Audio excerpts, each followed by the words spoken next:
அனைவருக்கும் வணக்கம். முருகனின் அறுபடை வீடுகளில் மிகவும் சிறப்புக்குரியது பழனி முருகன் கோவில். மற்ற 5 தலங்களில் சுப்பிரமணியன் என்ற பெயருடன் அருள்பாலிக்கும் முருகன் இந்த தலத்தில் மட்டுமே கையில் தண்டத்துடன் தண்டாயுதபாணி என்ற திருநாமத்தால் அழைக்கப்படுறாரு. இங்குள்ள மூலவர் சிலை போகர் உள்ளிட்ட 81 சித்தர்களால் உருவாக்கப்பட்டது. பழனி தவிர தமிழகத்தில் கொடைக்கானல், சிவகங்கை, தேவிப்பட்டினம் ஆகிய இடங்களில் நவபாசன சிலைகள் இருக்குது. பழனி முருகன் கோவில் மூலவர் சிலை பலவிதமான மூலிகைகளை கொண்டு போகர் தனது கையால் செய்த சிலையாகும். இன்னைக்கு நாம் அந்த வீடியோவில் பழனி முருகன் மூலவர் சிலையை தரிசிப்பதால் ஏற்படக்கூடிய நன்மைகள் என்ன, பழனி முருகன் கோவிலுக்கு செல்லும் பக்தர்கள் எப்படி வழிபட வேண்டும் அப்படிங்கிறத பற்றி முழுமையாக தெரிஞ்சுக்கலாம். இந்த வீடியோ பயனுள்ளதாக இருக்கும், அதனால் கடைசி வரைக்கும் ஸ்கிப் பண்ணாமல் பாருங்கள். இது வரைக்கும் நம்ம சேனலை நீங்கள் இன்னும் சப்ஸ்கிரைப் பண்ணலைன்னா மறக்காமல் சப்ஸ்கிரைப் பண்ணிடுங்க. வாங்க வீடியோக்குள்ளே போகலாம். பழனி மலையில் மூலவராக அருள்பாலிக்கக்கூடிய தண்டாயுதபாணி சுவாமியின் சிலை நவபாசானத்தால் ஆனது. இதில் போகர் சித்தரால் உருவாக்கப்பட்டது என்பது அனைவருக்கும் தெரியும். ஆனால் இந்த நவபாசன சிலை உருவாக்கப்பட்டது கிட்டத்தட்ட 2500 ஆண்டுகளுக்கு முன்பு உருவாக்கப்பட்ட ஒரு சிலை இன்று வரை மருத்துவ குணம் மாறாமல் இருப்பது போன்ற பழனி முருகன் சிலை பற்றிய பல விஷயங்கள் அதிசயிக்க வைக்கிறது. பாசனம் என்றால் விஷத்தன்மை கொண்ட பொருள் என்பது அர்த்தம். 9 வகையான விஷத்தன்மை கொண்டது பொருட்களை பிரசாதமாக வைத்து செய்யப்பட்டதே நவபாசான சிலை. பாசனம் என்பது மொத்தம் 64 வகையானது. இவற்றில் நீலி என்ற பாசனம் மற்ற 63 வகையான பாசனங்களின் நச்சுத்தன்மையை முறித்துவிடும் தன்மை கொண்டது. அது மட்டும் இல்லாமல் இந்த பழனி முருகன் நவபாசான சிலை எனப்படுவது 9 வகையான பொருட்கள் மட்டுமல்ல, 4000த்திற்கும் மேற்பட்ட மூலிகைகளால் செய்யப்பட்டது. ஆனால் இவை பொதுவாக நவபாசானம் என குறிப்பிடப்படுது. தெய்வ உத்தரவின் பேரில் போகர் சித்தர் இந்த நவபாசான சிலையை செய்ததாக சொல்லப்படுது. இந்த சிலையை செய்வதற்காக போகர் எடுத்துக்கொண்ட கால அளவு 9 ஆண்டுகள். இந்த சிலையை செய்ய பயன்படுத்தப்படும் 9 வகையான பாசன பொருட்கள் 9 வகையான இயற்பியல் மற்றும் வேதியியல் தன்மைகளை கொண்டதாக சொல்லப்படுது. பழனி முருகன் சிலையில் சேகரிக்கப்பட்டுள்ள 9 பாசன பொருட்கள் ஒவ்வொன்றுமே நவ கிரகங்களுடன் தொடர்புடையது. ஒவ்வொரு பொருளும் ஒரு நவகிரகங்களின் தன்மையை கொண்டது.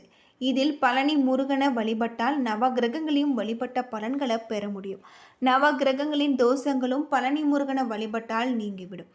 பழனி தண்டாயுதபாணி சிலைக்கு ஒரு நாளைக்கு 6 முறை அபிஷேகம் நடைபெறும். நல்லெண்ணெய், விபூதி, சந்தனம், பஞ்சாமிர்தம் ஆகிய 4 பொருட்கள் மட்டுமே இந்த சிலை உபயோகப்படுத்துவதாக சொல்லப்படுது. அது மட்டும் இல்லாமல் மார்கழி மாதத்தில் மட்டுமே பன்னீர் பால் கொண்டு அபிஷேகம் நடத்தப்படும். ஒரு அபிஷேகம் என்பது 5 முதல் 7 நிமிடத்திற்குள் முடிந்துவிடும். ஒரு முறை அபிஷேகம் அலங்காரம் முடித்துவிட்டால் மீண்டும் அடுத்த அபிஷேகம் நடைபெறும் வரை மாலை அணிவிப்பதோ அர்ச்சனை செய்வதோ கிடையாது. பழனி முருகன் சிலையின் மார்பில் இரவில் வட்ட வடிவில் சந்தன காப்பு இடப்படுறாங்க. அதே போல் நெற்றியில் இரு புருவங்களுக்கு இடையில சிறிய சந்தன பொட்டு வைக்கப்படுது. பழனி முருகன் சிலை எப்பொழுதுமே உஷ்ணத்துடனே காணப்படுவதால் சந்தன காப்பு இடப்படுவதாக சொல்லப்படுது. காலையில் நடை திறக்கப்படும் பொழுது அந்த உஷ்ணத்தால் முருகனின் சிலை முழுவதுமே வியர்வை துளிகள் காணப்படும் என சொல்லப்படுது. முருகனின் சிலை மீது வியர்த்த நீர் அபிஷேக நீருடன் கலக்கப்பட்டு காலை நேரத்தில் அங்கு இருப்பவர்களுக்கு தீர்த்த பிரசாதமாக வழங்கப்படுகிறது. பழனி முருகன் சிலையில் வியர்த்த நீரில் கலந்த தீர்த்தம் முருகனின் திருமார்பில் இரவில் சார்த்தப்படும் சந்தனம் ஆகியவை அனைத்து விதமான நோய்களும் தீர்க்கக்கூடிய மருந்தாக அமைகிறது. விஷம் என குறிப்பிடப்படும் பொருட்களால் செய்யப்பட்ட சிலை மீது இரவில் வைக்கப்படும் பொருள் காலையில் மருந்தாக மாறுவது இன்றுமே பழனியில் நடக்கக்கூடிய பல அதிசயங்களில் ஒன்றாக இருக்குது அப்படின்னு சொல்லலாம். பல்வேறு பல சுவாரஸ்யமான தகவலை கொண்ட கோவிலாக தான் பழனி முருகன் தண்டாயுதபாணி கோவில் அமைஞ்சிருக்கு அப்படின்னு சொல்லலாம். அது மட்டும் இல்லாமல் இந்த கோவிலுக்கு வரக்கூடிய பக்தர்கள் கிரிவலம் செய்வது எத்தனை சிறப்பு அப்படிங்கிறதையும் உண்டு. அக்னி நட்சத்திர நாட்களில் இங்கு கிரிவலம் செய்வது சிறப்பு. அது தவிர எல்லா நாட்களிலுமே கோவிலுக்கு வரக்கூடிய ஆயிரக்கணக்கான பக்தர்கள் கிரிவலம் சுற்றிவிட்டு படியேறுவாங்க. 450 மீட்டர் உள்ள மலை கோவிலுக்கு 690 படிகள் கடந்து செல்ல வேண்டும். அது தவிர யானை பாதைகள் என்னும் படியில்லாத வழியும் உண்டு. மலையே மருந்தாக அமைந்த மலை. பழனிக்கு திரு ஆவினங்குடி தென்பொதிகை என்ற புராண பெயர்களும் இருக்குது. அது மட்டும் இல்லாமல் பழனி மலையில் முருகன் கோவில் கொண்டிருக்கக்கூடிய கருவறையில் பழனி ஆண்டவர் அருகில் ஒரு சிறிய பேழை இருக்கிறது. இந்த பெட்டியில் ஸ்படிகலிங்க ரூபத்தில் சிவபெருமான் உமாதேவி இருக்கிறதாகும். இவர்களை பழனி முருகன் ஆண்டவர் பூஜிப்பதாக ஐதீகம்.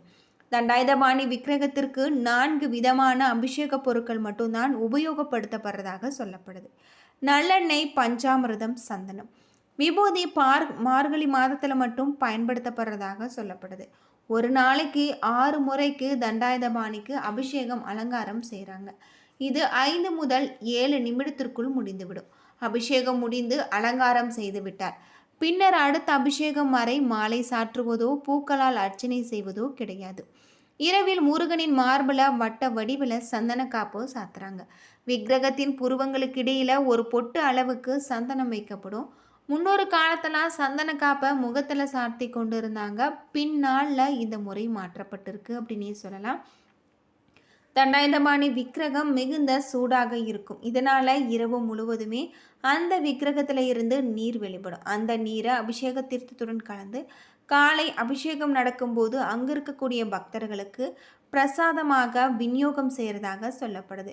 தண்டாயுதபாணி சிலையில் நெற்றியில் ருத்ராட்சம், கண், மூக்கு, வாய்த்தோள்கள், கைவிரல்கள் போன்றவை மிக அற்புதமான உளியால் செதுக்கப்பட்டது போல தெளிவாக இருக்கும். இது போகரின் கைவண்ணம் அப்படின்னே சொல்லலாம்.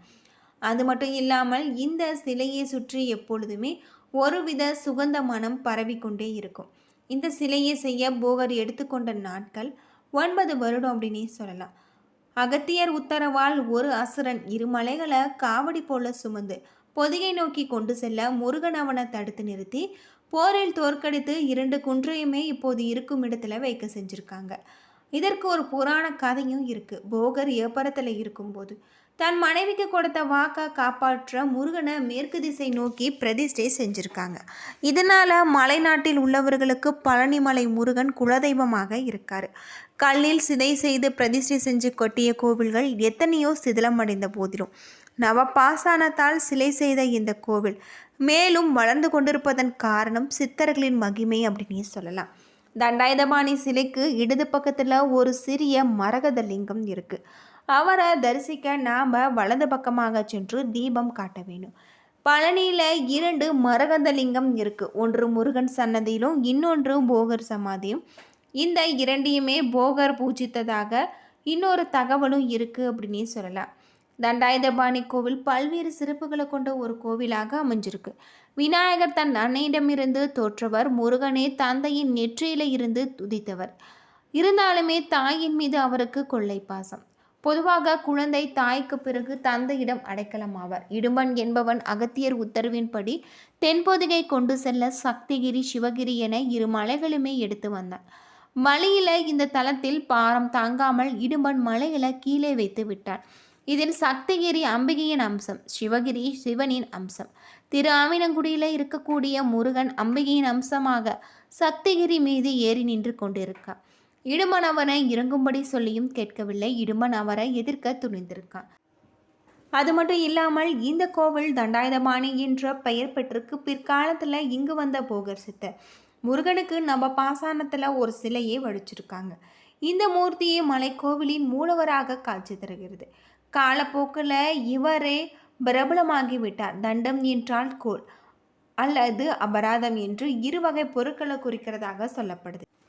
இந்த உலக வாழ்வு நிலையற்றது எனினும் ஞான பாடத்தை கற்பிக்கும் ஆசிரியராக முருகன் இந்த தலத்தில் அருளிருக்காரு அப்படின்னு சொல்லலாம். என்ன நண்பர்களே, இந்த வீடியோ உங்களுக்கு பயனுள்ள தகவலை தந்திருக்குன்னு நினைக்கிறேன். வீடியோ பிடிச்சிருந்தா லைக் பண்ணுங்கள், ஷேர் பண்ணுங்கள், கமெண்ட் பண்ணுங்கள். இது போல் தகவலை தெரிஞ்சிக்க நம்ம சேனலை மறக்காமல் சப்ஸ்கிரைப் பண்ணிவிடுங்க. நன்றி நண்பர்களே.